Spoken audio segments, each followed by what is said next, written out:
बच्चों, आज हम आपको बताते हैं प्रेजेंट इंडेफिनिट टेंस के बारे में। प्रेजेंट इंडेफिनिट टेंस की पहचान क्या होती है? जिन वाक्यों के अंत में ता है, ती है, ते है, ये सभी शब्द आते हैं, वो इन्हें क्या कहते हैं? Present indefinite tense. जैसे राम खाता है तो राम ईट्स, राम खाता है, राम जाता है, गीता गाना गाती है।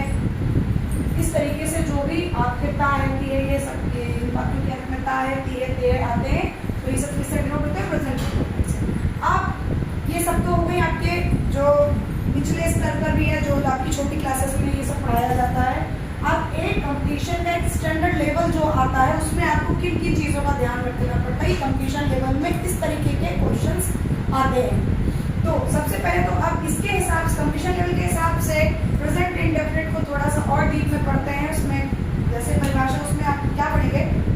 जो प्रेजेंट इंडेफिनिट टेंस होता है वो हमेशा एक ही प्रकार से होने वाली बातों को व्यक्त करता है, जिसमें कोई बदलाव नहीं होता है। जैसे यूनिवर्सल ट्रूथ, स्थायी बात, या कोई आपकी ऐसी हैबिट जो बदली ना जा सके।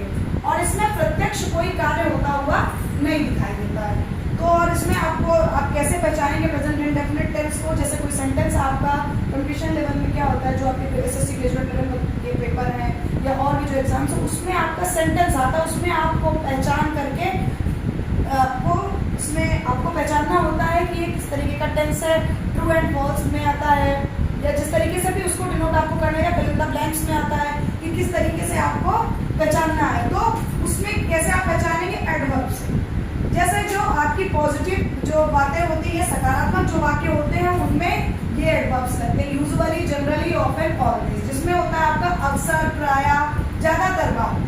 तो ये एडवर्ब इस तरीके के लगते हैं। अगर निगेटिव कोई वाक्य है प्रेजेंट इंडेफिनिट का, जैसे वो कार्य नहीं करता है या इस तरीके का प्रदर्शित है जिसमें उस कार्य को मना किया जाता है, तो क्या क्या आपके एडवर्ब लगेंगे? Seldom, hardly, scarcely, rarely, rarely, never, ये सभी जिसमें ना के बराबर ना का अर्थ निकलता हो।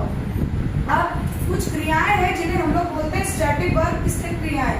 ये किसी भी स्थिति का, भावना का या विचार का वर्णन करती है, या किसी होने वाले कार्य का वर्णन नहीं करती है। तो कौन कौन सी क्रिया है? See, hear, feel, smell, taste, despite, ever, hate, love, like, dislike, understand, percept, remember, resemble, fear, know, believe, want, wise, belong to, consist of. Consist of का मतलब होता है जब कोई किसी के कंपोजिशन से कोई भी चीज बनती है।